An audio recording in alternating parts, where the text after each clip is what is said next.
Apakah share screen-nya telah terlihat? Sudah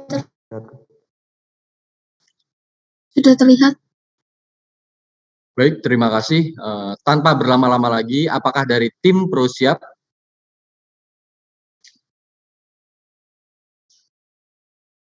Apakah dari tim Pro siap?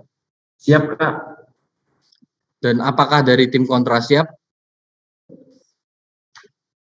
Siap, Kak. Baiklah, perdebatan dimulai dari pembicara pertama tim Pro dengan alokasi waktu selama 3 menit. Waktu dimulai dari kata pertama yang diucapkan. Baik, sebelum saya mulai, apakah suara saya terdengar jelas? Terdengar dengan jelas. Baik, terima kasih. Solus populi supplica supreme lex. Kesejahteraan rakyat merupakan hukum tertinggi bagi suatu negara. Assalamualaikum warahmatullahi wabarakatuh. Shalom, Om Swastiastu, Namo Buddhaya, salam kebajikan. Dewan juri yang terhormat serta pemilihan hukum yang budiman. Perkenalkan kami dari tim Gatot Subroto dengan saya Felicia Lindasari sebagai pembicara 1, Yogi Syaputra sebagai pembicara 2, dan Bima Wahyu Ramadan sebagai pembicara 3. Dewan juri yang terhormat, mosi perdebatan kali ini menghendaki bahwa anggota TNI boleh berasal dari keturunan PKI. Untuk itu, kami menyatakan sikap tegas menyetujui adanya mosi perdebatan kali ini. Adapun latar belakang mosi perdebatan kali ini adalah TNI berperan sebagai alat negara yang menegakkan kedaulatan negara, mempertahankan keutuhan wilayah negara Kesatuan Republik Indonesia yang berdasarkan pada Pancasila dan Undang-Undang Dasar Negara Republik Indonesia tahun 1945, serta melindungi segenap bangsa dan seluruh tumpah darah Indonesia dari ancaman dan gangguan terhadap keutuhan bangsa dan negara. Sehingga penting agar setiap anggota TNI terbebas dari pemikiran komunisme, Leninisme, dan Marxisme. Maka dari itu Dewan Juri yang terhormat, saya akan mulainya dari landasan argumen bersifat filosofis. Sebagaimana butir kelima Pancasila, keadilan sosial bagi seluruh rakyat Indonesia. Berdasarkan hal ini, yang mendasari bahwa kesempatan yang sama dan non-diskriminasi menjadi hak setiap warga negara, sebagaimana bunyi prinsip non-diskriminasi yakni the non-discrimination principle requires the equal treatment of an individual or group irrespective of their particular characteristics and is used to access apparently natural criteria that might produce effect which systematically disadvantage persons possessing those characteristics. Hak fundamental itu melekat pada setiap manusia, tidak peduli siapa keturunannya, tidak peduli dari mana dia, karena setiap warga negara memiliki hak asasi yang sama, hak untuk hidup dan untuk menentukan nasib. Seseorang tidak boleh disalahkan atas tindakan orang lain, meski dia adalah keturunannya, apalagi menanggung hal yang bukan tanggung jawab dia. Adapun alasan-alasan kami menyetujui mosi perdebatan kali ini yang kemudian akan dijelaskan secara ekstensif oleh rekan saya selaku pembicara kedua dan pembicara ketiga dengan poin argumentasi secara yuridis dan sosiologis, yaitu yang pertama, membolehkan anggota TNI berasal dari keturunan PKI merupakan langkah yang kooperatif dalam menyokong instrumen kebijakan nasional. Yang kedua, upaya menjadi TNI yang berasal dari keturunan PKI sebagai bentuk implementasi kebijakan yang berkeadilan tanpa diskriminasi. Yang ketiga, formulasi pendidikan TNI. Dan yang keempat, keturunan PKI bukanlah ancaman utama bagi TNI. Sekian dari saya. Baik, terima kasih kepada pembicara pertama dari tim Pro. Selanjutnya, pembicara pertama dari tim Kontra. Baik, sebelumnya apakah suara saya terdengar dengan jelas? Terdengar dengan jelas. Baik. Culpa pona perestole the punishment be equal the crime. Jatuhkanlah hukuman yang setimpal dengan perbuatan yang telah dilakukan. Assalamualaikum warahmatullahi wabarakatuh. Shalom, Om Swastiastu, Namo Buddhaya, dan salam kebajikan. Kepada Dewan Juri yang terhormat dan para pemerhati hukum serta saudaraku dari tim Pro. Perkenalkan kami tim Kontra Abdul Muiz dengan saya Nisfu Ayu Atika selaku pembicara pertama, Sinta Lorencia selaku pembicara kedua, dan Jennifer Laura Baksin selaku pembicara ketiga. Kedua rekan saya yang akan memberikan data dan bukti faktual serta bidasan terkait argumen tim kami terhadap mosi anggota TNI boleh berasal dari keturunan PKI. Dewan Juri yang terhormat, kata komunis di Indonesia bukan lagi bermakna ideologis. Dalam benak masyarakat, komunis adalah puncak keburukan manusia. Haus darah, memaksa berbagai istri, sampai perebutan tanah disematkan dalam satu kata ini. Berbagai stigma yang terbentuk ini erat dengan haluan politik dan propaganda Orde Baru. Belum sembuh fobia komunis di Indonesia. muncul berita yang melahirkan polemik. Panglima TNI Jenderal Andika Perkasa mengeluarkan kebijakan yang memperbolehkan keturunan anggota PKI untuk ikut seleksi calon prajurit TNI. Tentu saja keputusan ini menimbulkan kegaduhan di kalangan masyarakat yang masih teringat bagaimana kejahatan yang telah dilakukan oleh PKI. Dewan Juri yang terhormat, pasalnya keturunan PKI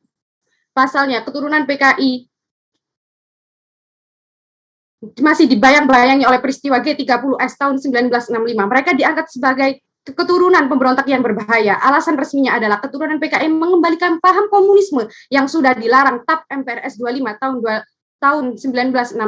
Alasan pokoknya karena anak PKI membawa darah pemberontak yang haus darah dan keji.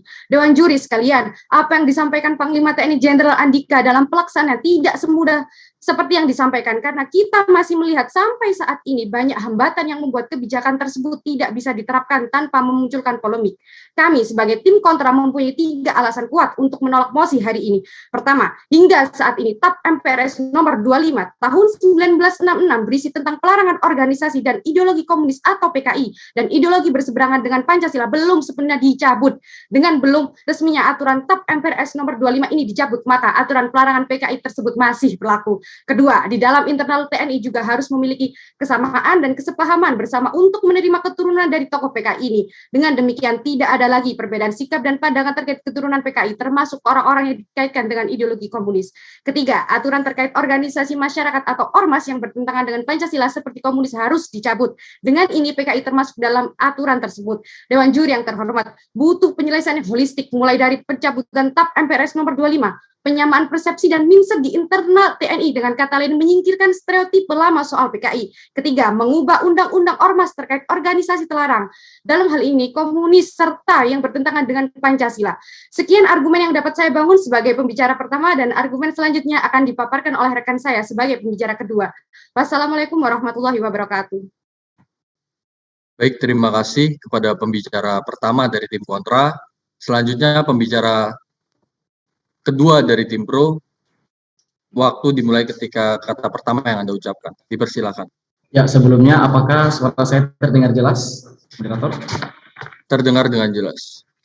Ya, baiklah, perdebatan akan saya mulai dari 3, 2, 1. Sejatinya dalam teori welfare state yang dikemukakan oleh Lawrence M. Friedman bahwa suatu tanggung jawab negara sebagai sarana hukum dalam lingkup pemenuhan kebutuhan dasar hidup, pelayanan sosial serta kebutuhan lainnya untuk mewujudkan kesejahteraan warga negaranya. Atas dasar itulah Dewan Juri yang terhormat, anggota TNI boleh berasal dari keturunan PKI ialah suatu instrumen kebijakan yang responsif yang memenuhi unsur keadilan, kepastian dan juga kemanfaatan tanpa menimbulkan diskriminatif yang ada. Dan pada dasarnya Indonesia menganut paham asas legalitas yang mana dalam unsur tindakannya dipenuhi 2 unsur tindakan, yakni yang pertama melakukan dan yang kedua itu turut serta melakukan. Dan apabila seseorang yang terlahir sebagai keturunan PKI kemudian dia tidak mengetahui apa-apa sehingga ia dapat digugurkan karena ingin menjadi bagian dari anggota TNI, pasti hal tersebutlah sangat tidak etis. Dewan Juri yang terhormat, selaras dengan asas dalam hukum pidana bahwa orang yang belum melakukan perbuatan tidak dapat dicela, sehingga kami mengamini bahwa anggota TNI boleh berasal dari keturunan PKI merupakan langkah yang tepat. Maka dari itu Dewan Juri yang terhormat, selaku pembicara kedua dari tim pro akan melanjutkan argumentasi yang baru saja dikonstruksikan oleh rekan saya selaku pembicara pertama. Tetapi sebelum memasuki bahtera argumentasi kami,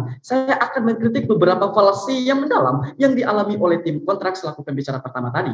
Tim kontrak mendalilkan bahwasanya menimbulkan potensi-potensi berbahaya yang dimana mengembalikan paham-paham yang berbahaya juga. Dewan Juri yang terhormat, anggota TNI tidak boleh dari keturunan dari PKI karena ada potensi-potensi dari hal buruk terjadi. Tetapi tim kontra lupa bahwa pada kenyataannya pembuktian pada orang-orang keturunan PKI yang menyebarluaskan ajaran-ajaran PKI, jangankan keturunan PKI, Dewan Juri yang terhormat, banyak para pejabat korupsi tapi masih bekerja dalam wewenangnya, apalagi seseorang yang berasal dari keturunan PKI yang tidak mengetahui apa-apa dan memiliki potensi integritas yang tinggi dalam mencalonkan diri sebagai anggota TNI.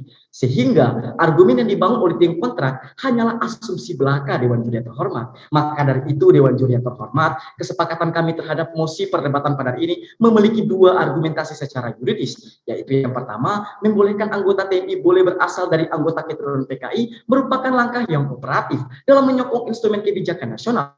Kemudian yang kedua, upaya menjadi TNI yang berasal dari keturunan PKI sebagai bentuk implementasi kebijakan yang berkeadilan tanpa diskriminasi. Masuk ke argumentasi kami yang pertama. Menurut Masdar Farida yang dikutip oleh Yudi Latif dalam bukunya Negara Paripurna menjelaskan bahwa berjalannya roda pemerintahan yang semakin berkepastian apabila kebijakan tersebut dapat mensejahterakan rakyatnya. Selaras yang diuraikan secara langsung oleh Pak Andika selaku Panglima Tertinggi Negara yang mana mengemukakan TAP MPRS itu nomor 25 tahun 1966 itu berisikan hanya 2 substansi pokok, yakni yang pertama pembubaran PKI serta pelanggaran penyebaran ideologi komunisme, leninisme dan juga marxisme, sehingga kebijakan tersebut merupakan langkah yang inovatif dan juga ditinjau secara mutatis mutandis bahwa jika pelanggaran anggota TNI dan keturunan PKI, maka sama halnya kita mempercayai eksistensi dari dosa keturunan itu ada Dewan Juri Terhormat. Dan ini pun ditopang lebih lanjut di dalam kalau kita mengacu pada pasal 24 Undang-Undang nomor 34 tahun 2004 tentang Tentara Nasional Indonesia yang menegaskan bahwa persyaratan umum itu tidak ada satupun klausul yang mengatakan bahwa keturunan dari PKI menjadi TNI itu dilarang Dewan Juri Terhormat, sehingga poin-poin argumentasi dari tim kontrak itu telah gugur Dewan Juri Terhormat, karena pada dasarnya sebuah regulasi dapat dipahami bukan sebagai jargon tekstual saja, melainkan dapat memberikan instrumen keadilan yang bersubstansi oleh masyarakat di tatanan lingkungan. Hal ini pun ditopang secara komprehensif oleh putusan MK nomor 11 sampai 17 Peraturan Perundang-undangan tahun 2003 menjelaskan bahwa seseorang entah itu dari keturunan PKI, ia wajib mempunyai hak yang sama untuk membangun masyarakat, bangsa, dan negara dengan turut serta berpartisipasi untuk membangun masyarakat Dewan Juri Terhormat. Bahkan di dalam putusan tersebut Dewan Juri Terhormat, bahkan kita memahami bahwa keturunan dari PKI tersebut bahkan bisa menjadi anggota DPR, DPD, dan DPRD yang merupakan hak yang dijamin secara konstitusional berdasarkan Undang-Undang Dasar Negara Republik Indonesia. Masuk ke argumentasi kami yang kedua, Dewan Juri Terhormat, pada dasarnya sebuah regulasi dibuat untuk bersumber pada nilai Pancasila dan Undang-Undang Dasar Negara Republik Indonesia tahun 45. Dalam pasal 27 ayat 1 menjelaskan,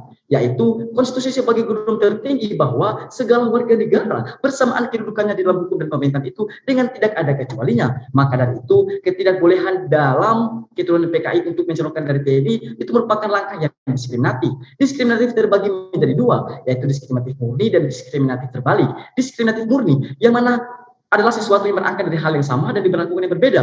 Kemudian yang kedua adalah diskriminasi terbalik, latar belakang yang berbeda tetapi perlakuan yang sama. Dan dalam hal ini pun ditopang oleh komprehensif dalam putusan MK oleh diskriminasi tersebut. Maka dari itu berdasarkan tema besar kita pada ini Dewan Juri Terhormat, rekonstruksi politik hukum tahun 2004. Mohon maaf, waktu telah habis. Terima kasih Dewan Juri Terhormat.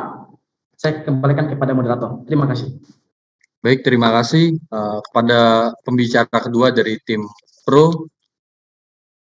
Baik, selanjutnya pembicara kedua dari tim kontra. Waktu dimulai ketika kata pertama yang Anda ucapkan. Dipersilahkan. Kepada moderator, apakah suara saya dapat terdengar dengan jelas? Terdengar dengan jelas. Baik, terima kasih. Saya izin untuk memulai.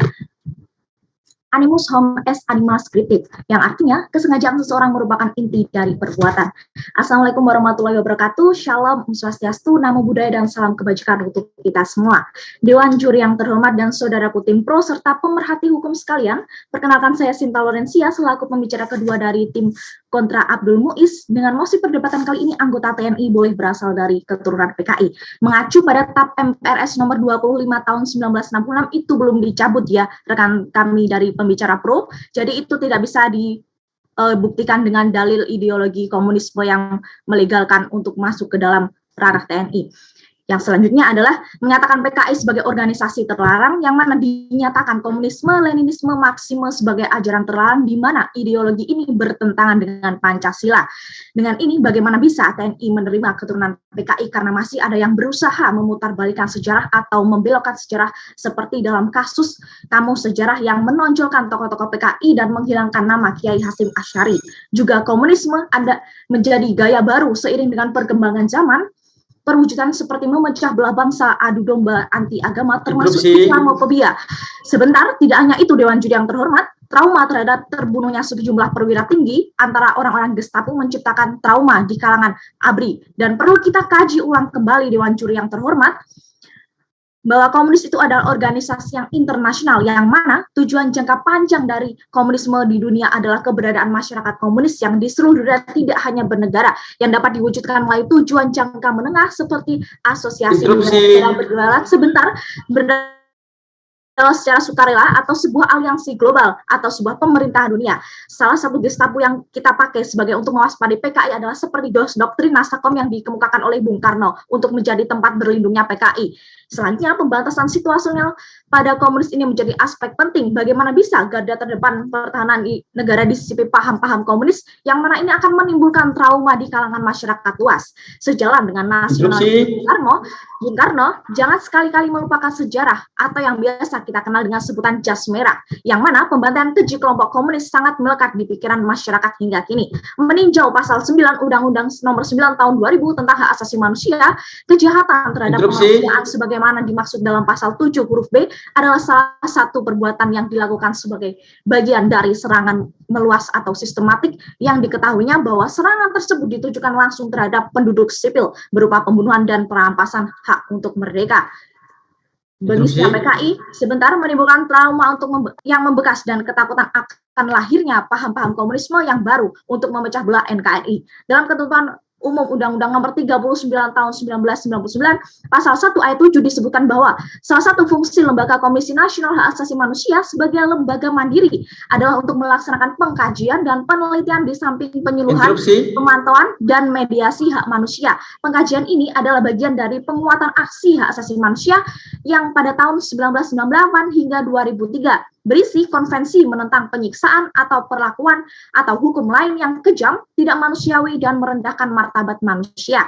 Jika menilik lebih lanjut lagi dan lebih jauh lagi, Undang-Undang Nomor 39 Tahun 1999 ini mengatur tentang hak asasi manusia yang dibatasi dengan aspek moral, agama, dan keselamatan negara, serta kebijakan baru yang dibuat oleh Panglima TNI yakni Jenderal Andika Pratama ini merupakan salah satu bentuk kebijakan publik yang memoderasi komunisme.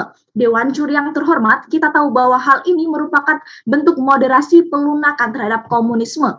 Tidak menutup kemungkinan memang bahwa akan ada paham-paham komunis sejenis yang akan merambah ke dalam aspek pertahanan dan keamanan negara. Sebentar, maka dari itu Dewan Juri sangat tidak relevan apabila dibandingkan dengan tidak diperbolehkannya keturunan PKI mendaftar sebagai anggota TNI. Sudah setelah sejarah torehkan terkait kekejaman PKI dan paham-paham komunisme. Meski demikian, tidak ada aturan tertulis yang memperbolehkan TNI berasal dari keturunan PKI, namun secara de facto Dewan Juri yang terhormat tetap harus ada diberlakukan barir atau filter agar TNI bersih dari komunisme. Kami dari tim kontra sangat tidak setuju dengan adanya mosi ini. Perlu adanya pengkajian dan juga pertimbangan lebih lanjut, mengingat dampak yang akan ditimbulkan bukan suatu masalah kecil, namun menyangkut pertahanan dan kedaulatan negara. Demikianlah pemaparan argumen saya selaku pembicara 2 dari tim kontra Abdul Muiz. Sekian dan terima kasih. Wassalamualaikum warahmatullahi wabarakatuh. Rahayu Sabutumati. Terima kasih. Baik, terima kasih kepada pembicara kedua dari tim kontra. Selanjutnya, pembicara ketiga dari tim pro dengan alokasi waktu selama 5 menit. Waktu dimulai ketika kata pertama yang Anda ucapkan. Dipersilakan. Baik, sebelumnya apakah suara saya terdengar dengan jelas? Terdengar dengan jelas. Baik, terima kasih. Lex prospicit, non prospicit. Hukum melihat ke depan, bukan ke belakang. TNI adalah garda terdepan pertahanan negara Indonesia. Maka dari itu, seleksi penerimaan TNI tidak boleh sembarangan. Apalagi sampai mencederai hak setiap warga negara yang berhak untuk mendaftarkan diri menjadi prajurit TNI. Dewan Juri yang terhormat, saya selaku pembicara ketiga akan melanjutkan argumentasi yang telah disampaikan oleh rekan saya pembicara pertama maupun pembicara kedua. Namun, sebelum masuk ke bahtera argumentasi kami, saya akan mempertegas alasan mengapa kami pro terhadap mosi perbuatan pada hari ini. Jika kita menafsirkan TAP MPRS nomor 25 tahun 1966, di situ dijelaskan bahwa yang dilarang adalah organisasi PKI dan aktivitas penyebaran ajaran komunisme. Tidak ada frasa atau kalimat yang menyebutkan keturunan PKI adalah ancaman bagi negara. Interupsi. Jadi sudah sangat jelas bahwa siapapun termasuk keturunan PKI berhak untuk mendaftarkan diri menjadi prajurit TNI. Pelarangan keturunan bergabung ke TNI hanya berlaku untuk keturunan PKI saja. Sementara jika kita berbicara terkait pemberontakan di Indonesia, ada banyak pemberontakan yang pernah terjadi di negara kita, seperti DITI, PRRI, Permesta, dan lain sebagainya. Pelarangan keturunan juga berpotensi melanggar HAM dan Undang-Undang Dasar NRI 1945. Sebab hal ini menjadikan tidak semua warga negara memiliki hak yang sama kedudukannya di muka hukum dan memiliki kesempatan yang sama untuk mendapatkan pekerjaan yang layak atau mengabdikan diri kepada negara. Ingat, tidak ada bayi yang bisa memilih untuk tidak dilahirkan dari keturunan PKI. Maka langkah membebankan keturunan atas tindakan terdahulunya dan memiliki dasar hukum yang kuat. Dewan juri yang terhormat, saya selaku pembicara ketiga memiliki dua argumentasi besar, yakni yang pertama, formulasi pendidikan TNI, dan yang kedua, keturunan PKI bukanlah ancaman utama bagi TNI. Masuk ke argumentasi yang pertama, terkait adanya kekhawatiran tumbuhnya ideologi komunisme yang mungkin dibawa oleh keturunan PKI, itu merupakan hal yang wajar. Namun, hal tersebut tidak boleh menjadi penghalang untuk keturunan PKI memperoleh haknya untuk mengabdi kepada negara. Sebentar, dalam hal tersebut, tentu saja TNI memiliki mekanisme dan standar baku tersendiri dalam melakukan seleksi penerimaan prajurit yang memiliki kadar kecintaan besar terhadap bangsa dan negara. Lebih jelas lagi, dalam masa pendidikan pertama TNI, terdapat penanaman doktrin tentang Pancasila dan wawasan kebangsaan. Maka dari itu, menurut kami, harusnya kita harus lebih fokus ke bagaimana pendidikan di dalam TNI agar bisa lebih baik lagi ke depannya.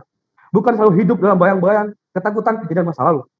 Yang kedua, keturunan PKI bukanlah ancaman utama bagi TNI. Saudaraku. Ya, dipersilakan. Terima kasih atas waktu yang diberikan. Sejak tadi, saya menangkap bahwa tim pro tidak bisa membuktikan kesejahteraan yang disebutkannya. Dengan ini saya tantang saudara, apakah saudara bisa memberikan bukti dan fakta nyata bahwa tidak akan bertemunya paham ini dari keturunan tersebut? Juga bagaimana bisa tim pro mewajarkan bahwa keturunan itu membawa paham-paham komunis? Terima kasih. Mohon maaf.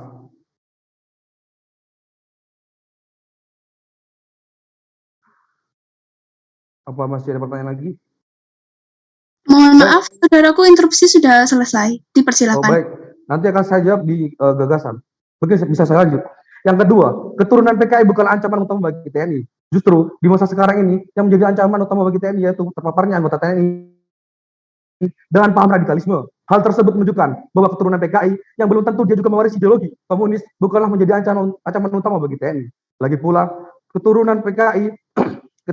pula ketakutan terhadap keturunan PKI merupakan sentimen subjektif peninggalan dari masa Orde Baru. Menurut data yang diungkapkan oleh mantan Menhan, yaitu Ria Mizar Yacudu, pada tahun 2019 tercatat kurang lebih ada 3% prajurit di tubuh TNI yang terpapar radikalisme dan ingin mengganti ideologi Pancasila. Dari data tersebut, kita bisa melihat bahwa ketakutan terhadap keturunan PKI itu merupakan suatu hal yang berlebihan dan bersifat subjektif. Maka dari itu, Dewan Juri yang terhormat, berdasarkan dua argumentasi besar yang telah saya sampaikan tadi, sudah sangat jelas bahwa pelarangan keturunan PKI untuk mendaftar TNI sudah tidak relevan di masa saat ini. Apalagi akan sangat disayangkan bila mana banyak putra-putri terbaik bangsa yang bercita-cita ingin mengabdikan diri kepada negara harus gugur hanya karena persyaratan administratif. Ya, ini karena embel-embel keturunan PKI yang bahkan mereka sendiri tidak tahu menahu soal tragedi yang telah terjadi di masa lalu. Dewan Juri yang terhormat, untuk mengatasi permasalahan pada mosi perdebatan kita pada hari ini, kami dari tim pro memiliki sebuah gagasan, yakni diharapkan bisa dibuatkan suatu satuan khusus pengamalan ideologi Pancasila di tubuh TNI.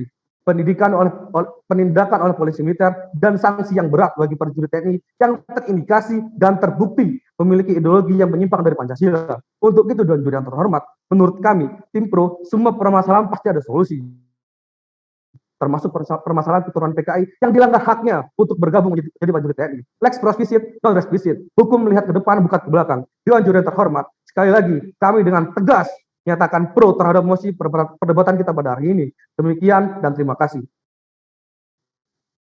Baik, terima kasih pembicara ketiga dari tim pro.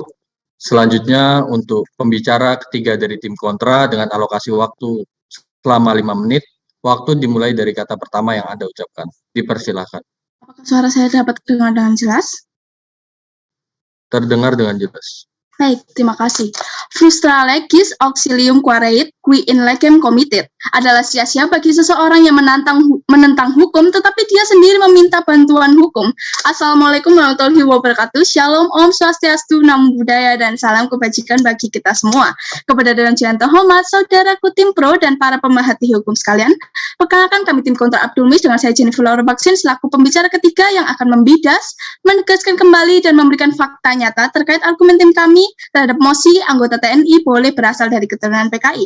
Dewan juri yang terhormat, izinkan saya membidas pernyataan yang telah disampaikan oleh saudara kami Tim Gatot Subroto yang dari sejak saya memberikan tantangan tidak dijawab sama sekali. Sejak dari tadi kesejahteraan bagi korban dan keluarganya tidak pernah disebut, tetapi menekankan pada kesejahteraan hak-hak orang yang merupakan keturunan dari PKI. Selain itu, perumpamaan korupsi yang disebutkan oleh pembicara kedua keluar dari skop atau batasan dari pembahasan, yaitu Interupsi.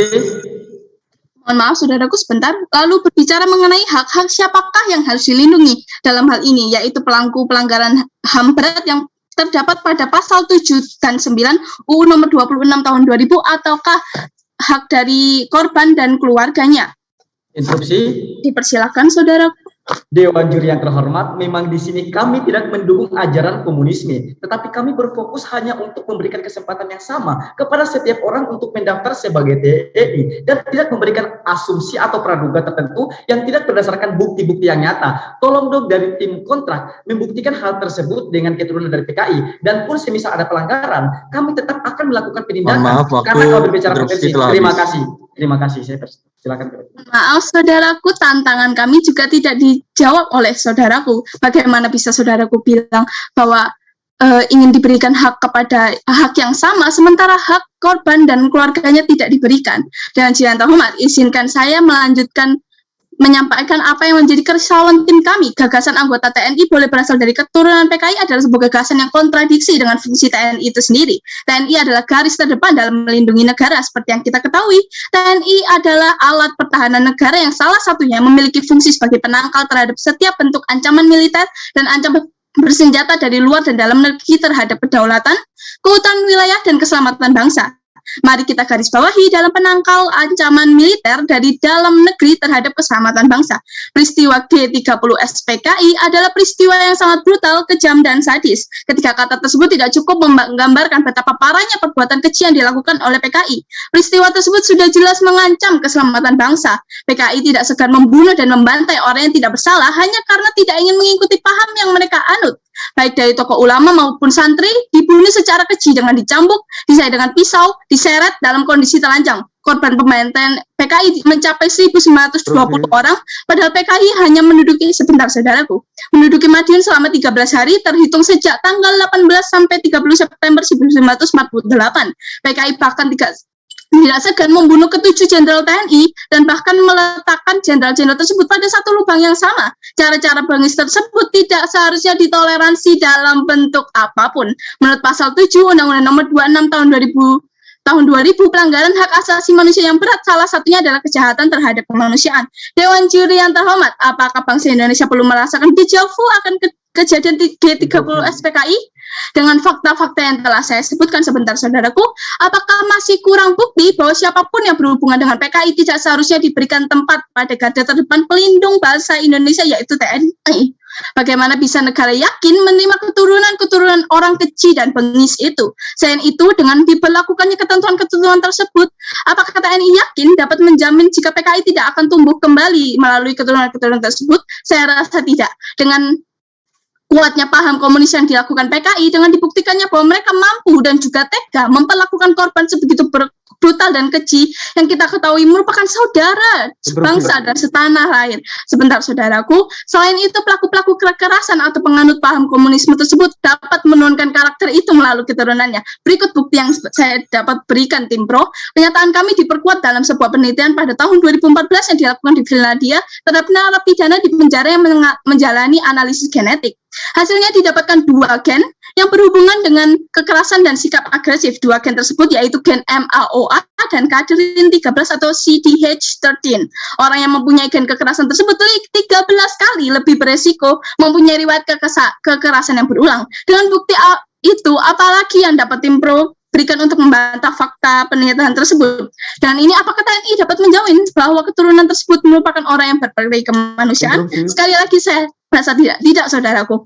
Mengingat karakter atau gen tidak dapat diubah dalam sekejap, juga mengingat pemberantasan orang yang memiliki paham komunis tidak mudah karena paham tersebut mengakar. Selain itu, bagaimana bisa seseorang yang berlaku secara brutal menghasilkan turunan yang tidak brutal? Dan juri yang terhormat, perlu kita ingat bahwa janganlah kita ambil resiko dan memperbolehkan keturunan PKI berada pada TNI. Apakah kita harus menjadi RRC? Mohon maaf, waktu telah habis. Baru kita sadar. Terima kasih. Baik, terima kasih kepada pembicara ketiga dari tim kontra atas argumentasinya. Baik, selanjutnya closing statement dari tim kontra dengan alokasi waktu selama 2 menit. Waktu dimulai ketika kata pertama yang diucapkan. Baik. Culpa bona paristole, the punishment be equal to crime. Jatuhkanlah hukuman yang setimpal dengan perbuatan yang telah dilakukan. Assalamualaikum warahmatullahi wabarakatuh. Shalom, Om Swastiastu, Namo Buddhaya, dan salam kebajikan. Kepada jajaran juri yang terhormat, perkenalkan saya Nisfu Ayu Atika selaku pembicara pertama akan memberikan kesimpulan terkait argumen dari tim kami. Dewan juri yang terhormat, gagasan anggota TNI boleh berasal dari keturunan PKI adalah sebuah gagasan yang kontradiksi dengan fungsi TNI itu sendiri. TNI adalah garis terdepan dalam perlindungan negara. Seperti yang kita ketahui, TNI adalah alat pertahanan negara yang salah satunya memiliki fungsi sebagai penangkal terhadap setiap bentuk ancaman militer dan ancaman bersenjata dari luar maupun dalam negeri terhadap kedaulatan, keutuhan wilayah, dan keselamatan. Bagaimana bisa garda terdepan pertahanan negara di sisi paham-paham komunis ini akan menimbulkan trauma di kalangan masyarakat luas. Sejalan yang biasa kita kenal dengan sebutan JAS, yang mana pembantaian keji kelompok komunis sangat melekat di pikiran masyarakat hingga kini. Maka dari itu, Dewan Juri yang terhormat, tim kami menolak dengan tegas pada mosi hari ini karena sangat tidak relevan apabila dibandingkan dengan tidak diperbolehkannya keturunan PKI mendaftar sebagai anggota TNI dengan apa yang sudah sejarah torkan kekejaman PKI dan paham-paham bolehkan anggota TNI yang berasal dari keturunan PKI, namun tetap akan ada barir atau filter TNI bersih dari komunisme. Jangan pernah ambil resiko jika kita tidak siap dengan konsekuensinya. Lebih baik tidak sama sekali daripada harus mengatasi resiko. Lebih baik bangsa Indonesia mencegah daripada mengobati. Sekian dan terima kasih. Wassalamualaikum warahmatullahi wabarakatuh. Shalom, Om, Santi, Santi, Om. Baik, terima kasih kepada tim kontra atas closing statement-nya. Dan yang terakhir, closing statement dari tim pro dengan alokasi waktu selama 2 menit. Waktu dimulai ketika kata pertama yang diucapkan. Dipersilakan. Baik, Dewan Juri yang terhormat, sebelum saya lanjut kepada closing statement, pernyataan yang didasarkan pada dan tadi yang sempat dijabarkan oleh pembicara ketiga dari tim kontra, saya tidak setuju karena sebenarnya walaupun dia bukan anggota keturunan daripada PKI, dia tetap memiliki potensi untuk melakukan kejahatan-kejahatan yang berkaitan dengan pencederaan terhadap ideologi bangsa. Jadi sebenarnya itu hanya berdasarkan pada subjektif saja, Dewan Juri yang terhormat. Kemudian bila mana kita melihat secara yuridis maupun secara sosiologis, adanya mosi perdebatan kali ini telah melekatkan pada bahwasanya HAM itu melekat pada setiap manusia, tidak peduli siapa keturunannya, tidak peduli dia dari negara mana. Karena setiap warga negara itu kemudian memiliki hak asasi yang sama untuk hidup dan untuk menentukan nasib. Seseorang itu tidak boleh disalahkan atas tindakan orang lain meski dia adalah keturunannya, apalagi menanggung hal yang bukan tanggung jawab dia sama sekali. Kemudian Dewan Juri yang terhormat, kita fokus kepada regulasi ke depan. Regulasi penjabaran dari TAP MPRS ini di tubuh TNI agar metode pendidikan dan instrumen hukum di tubuh TNI dapat mencegah, mendeteksi, dan menindak anggota yang menyebarkan dan menyuarakan ajaran terlarang dalam TAP MPRS. Dan kami ingin ada pembuatan satuan khusus pengalaman ideologi bangsa di tubuh TNI, penindakan oleh polisi militer karena berbicara soal instrumen hukum di masa depan yang tidak melanggar hak warga negara untuk mencalonkan diri sebagai TNI, tapi juga menegakkan TAP MPR yang melarang ajaran tertentu. Dewan Juri yang terhormat, pro dan kontra itu kemudian adalah hal yang demokrasi, karena hal yang demokratis itu kemudian merupakan generasi dari konstitusi, dan sejatinya tim kontra ini adalah lawan berpikir kami. Maka dari itu, Dewan Juri yang terhormat, sekali lagi kami dengan tegas menyatakan bahwasanya pro terhadap mosi perdebatan kali ini demi kemajuan, bukan demi kemunduran, karena kami sekali lagi menegaskan bahwasanya anti diskriminasi itu merupakan cita-cita bangsa negara Indonesia. Sekian dan terima kasih. Baik, terima kasih closing statement-nya dari tim pro.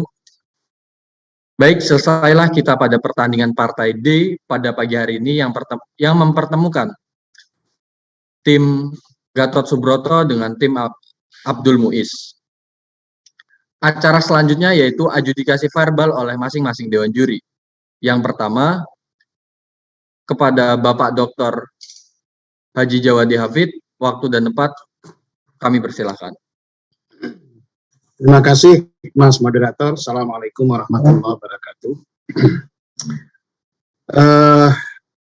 Yang pertama, luar biasa ini, kedua tim ya. Saya sangat mengapresiasi kapasitas, kecermatan, daya kritis, dan kedalaman kedua tim di dalam menganalisis satu persoalan dengan tema anggota TNI boleh berasal dari keturunan PKI, baik dari tim pro maupun dari tim kontra. Dengan karakter dan gaya penyampaian masing-masing yang menurut saya ini tidak mudah untuk bisa ditampilkan dalam forum-forum semacam ini. Satu kritik saya ketika salah satu pembicara sedang menyampaikan lalu ada beberapa kali dari pihak lawan dalam tanda kutip menyampaikan interupsi, itu tidak direspon begitu. Terkesan pembicara yang bersangkutan itu terburu-buru, seolah-olah dikejar-kejar untuk menyelesaikan materi yang sudah dipersiapkan agar selesai tepat waktu dari waktu yang disediakan oleh panitia. Nah, ini kritik saya kepada Anda, sebetulnya bukan pada persoalan menyelesaikan seluruh naskah yang sudah dipersiapkan, tetapi bagaimana menyampaikan satu gagasan pemikiran secara pelan tapi pasti dengan jeda-jeda pada bagian-bagian tertentu, karena perdebatan semacam ini pesan yang ingin disampaikan supaya bisa dicerna dan dipahami secara mendalam oleh pendengar, terutama pihak juri gitu. Jujur saja tadi saya mengikuti dari kedua tim, ada beberapa pembicara baik pro dan kontra. Kesan saya seolah-olah dia dikejar-kejar waktu untuk secepatnya menyelesaikan naskah dalam waktu 5 menit misalnya, atau 3 menit misalnya. Saya pikir mudah-mudahan Anda nanti bisa lolos pada, pastilah ada di antara kalian yang lolos pada tahapan berikutnya. Ini perlu diperhatikan ya. Menurut saya kecepatan di dalam menyampaikan satu pendapat, kecepatan di dalam menyampaikan pemikiran semacam ini, itu yang perlu dijaga gitu. Karena kecepatan bukanlah ukuran keberhasilan, tetapi bagaimana mampu menyampaikan pemikiran dari Anda kepada pendengar atau kepada juri, sehingga juri betul-betul bisa mencerna dan sedalam apa sebetulnya analisis itu. Itu saya kira yang satu koreksi buat saya. Yang kedua, dalam perdebatan semacam ini sebaiknya begitu ada interupsi 2 sampai maksimal 3 kali, hendaklah itu direspon begitu. Direspon, beri kesempatan kepada pihak menginstruksi. Interupsi pertama, kedua tidak direspon adalah wajar. Tapi kalau sudah lebih dari 3 kali tidak direspon, ini terkesan dalam pandangan saya seolah-olah mengabaikan keberadaan pihak mitra untuk menyampaikan instruksinya begitu. Terakhir, secara umum saya ucapkan selamat kepada kedua tim. Anda telah berhasil menyampaikan materi dengan tema yang sudah dipersiapkan baik pro dan kontra. Ya, good luck buat kalian semua. Prestasi ke depan terus diraih, songsong masa depan yang lebih berkualitas, dan jaga nasionalisme Anda untuk bangsa dan negara di masa mendatang. Terima kasih. Assalamualaikum warahmatullahi wabarakatuh. Waalaikumsalam warahmatullahi wabarakatuh. Terima kasih kepada Bapak Dr. Jawadi Hafid yang telah memberikan adjudikasi verbalnya. Baik, langsung saja selanjutnya adjudikasi